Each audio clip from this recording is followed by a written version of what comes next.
Morning, another beautiful day in Kauai. We've decided to take a little drive on the island to see if we can see anything else and just explore the beautiful place.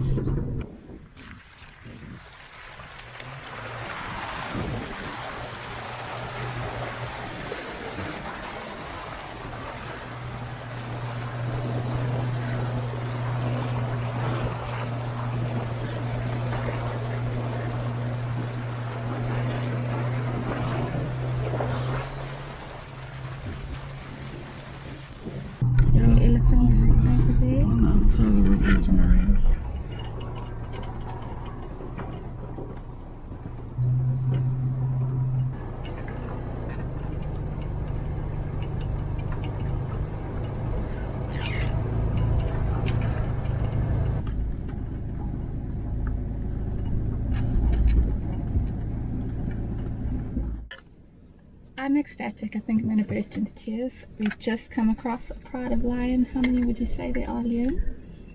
8? I don't know, I haven't looked. And it's the first time that I'm seeing lion in the wild, and it's just spectacular.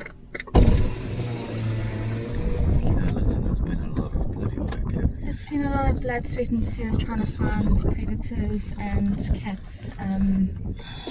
So we're really lucky and really stoked to have this moment. So they are sitting under the tree over there in the distance. In any case, Liam is going to record.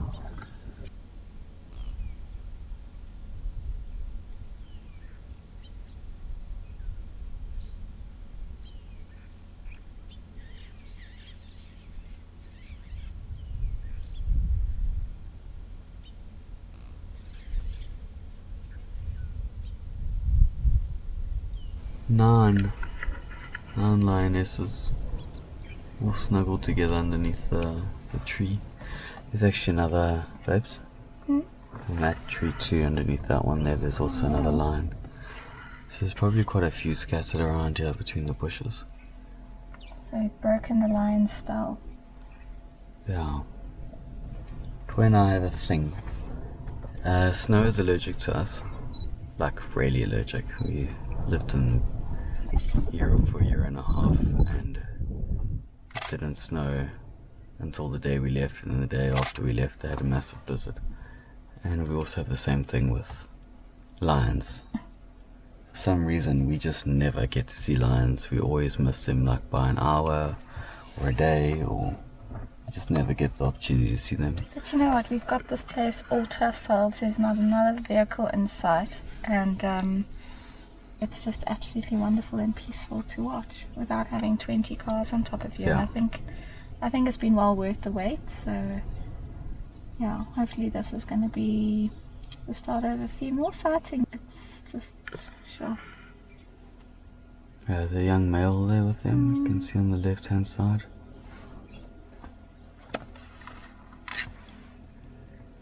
Yeah, it is the benefit of being in a place like this by ourselves. You know, we're not trying to share sighting with other cars, but it also means that there's no inside knowledge of where predators are, and I want to ask if they've seen anything, so it's like pros and cons. But sure, now that we found them, we're just going to spend some bloody decent time here. Yeah. Not in a rush to get out and see anything else. I certainly have seen my fair share of elephants and hippos. Ain't that the truth?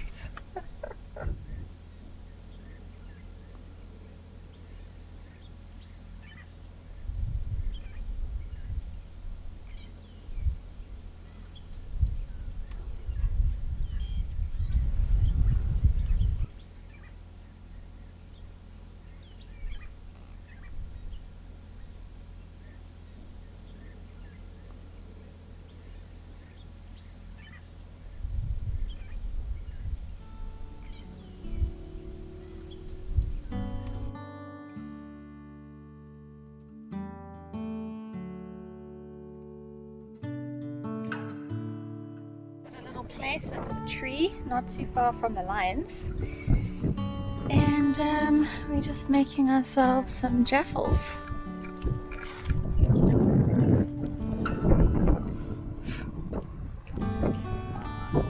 Yeah, just seen a secretary bird. So, yeah, definitely keeping our wits about us as we quickly stop and have something to eat.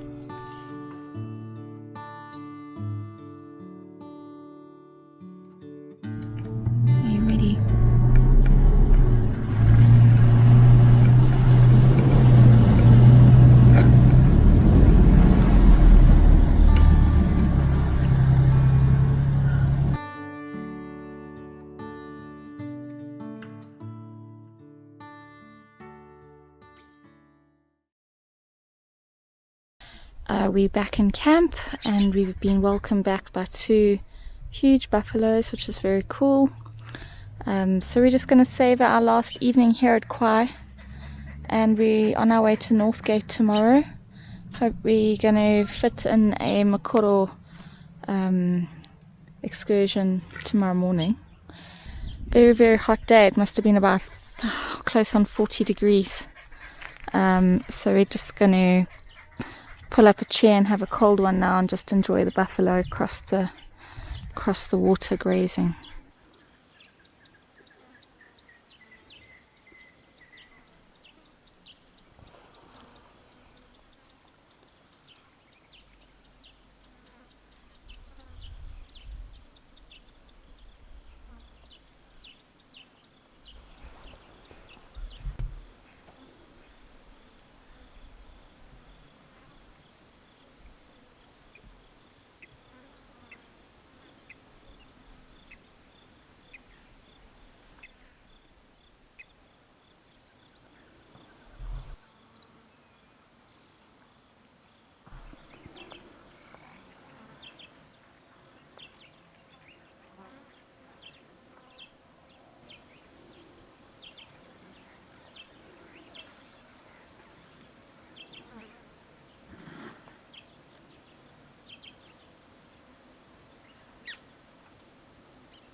So my clever human, what have we got going on here? Got mealy bread. Let's see. I think it's about done. Oh my word. Oh, that looks good. That looks pretty damn epic. Nice one. Ooh, with some butter. Ooh, Yeah, it's gonna melt and do you love me It actually some came out fresh nicer bread? because I didn't use the cream sweet corn this time. Oh, so just your kernel corn. Yeah, the normal kernel one, yeah. And tell me about what's happening over here, because you know there's not a rock in sight to be seen to put into our little makeshift braai place. So, am I going to tell the viewers what you did? Oh, did I? So we've taken 4 tent pegs, or Liam has. I can't take any credit for this. 4 tent pegs, and basically, how do you say, hook them into the corners of the braai grid and plug them into the ground, and there you have your balancing. Yeah, it's working seriously efficiently. So we've got some chicken and some vegetarian bangers going on over there. We're going to have that with the mealie bread and maybe a little bit of salad. So can't wait for that to come off and get tucked in. My husband is a little bit of a frustrated industrial engineer, you could say. Very clever. Designed this drawer system and got one of his kitchen mates to put it together for us. So to make the ply board, what do you call this stuff? Birch plywood. Birch plywood. He made the frame with Liam's dimensions and had it sprayed in, like, what is this? This tar? Rhino line, which you use for bucky bins. He sprayed it on there for us, and then yeah, we've put these fancy little, I don't know what you call these locks, but they're pretty fancy, and a little yellow tag here which you pull down. And Bob's your uncle, we've got 1 full width drawer as well as 2 small ones at the top. And then in the front, actually, Liam's taken out one of the car seats and he's put our fridge slide in there. So we've got one in the car, obviously for drinks and lunch and stuff while you're traveling, and then one in the trailer for other stuff. So quite spoiled with 2 fridges. I'm sure when we get to Kgalagadi, we're going to have to become a little bit more energy efficient and only rely on the 1 fridge. So. But yeah, I just wanted to show you that. I'm sure we'll do a proper review in daylight, but for now that's Liam's draw system for his FJ Cruiser. Morning from Kauai. What a beautiful morning, a little bit overcast. Looks like the rain is going to be setting in soon. We're super excited. We're going for a little Makoro ride with Computer, who's our tour guide and who runs the Khwai Safari camp here. So yeah, it's our first time riding a Makoro, and hopefully we'll see some nice things. But beautiful day, or beautiful morning at 7 AM. And then we sadly going to be packing up and making our way to Northgate in Moremi, which is luckily not too far away. So we're going to try and savor as much as we can of the day here before heading out. Feel like you need to empower the youth people. Yeah.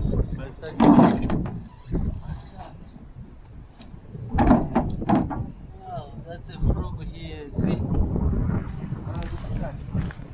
That's a frog. Wow.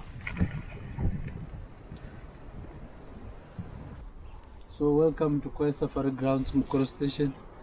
So we do our Makoro upstream 1 hour and then downstream for another hour. So we just sit down. Yeah, you sit down there. Sit down there in the Makoro.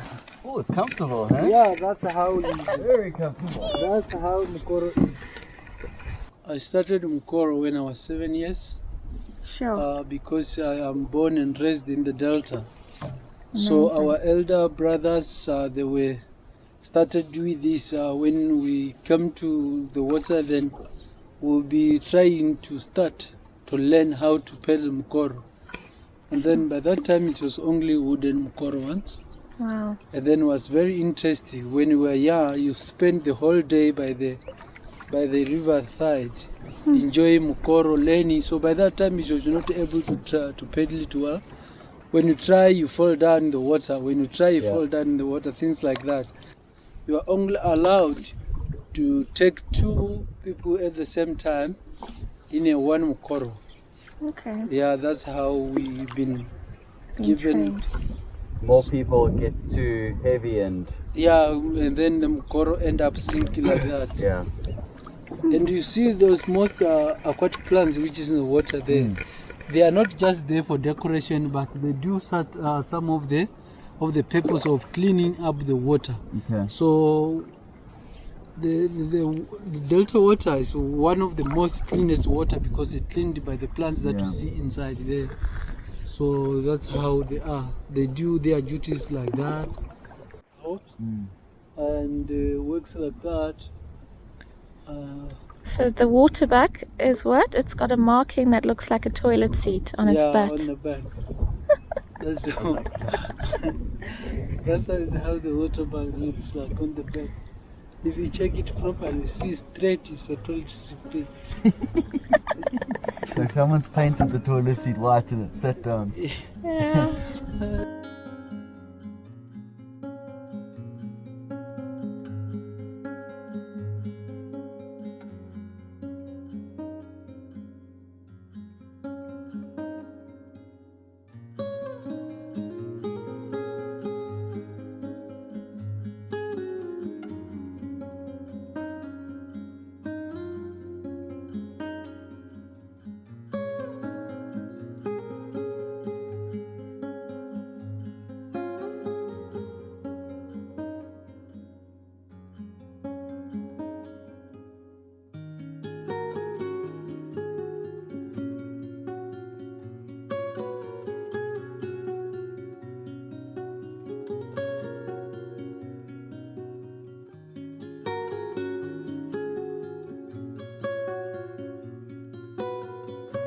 And just like that, the Makoro ride is over. There is a Makoro road. That was spectacular.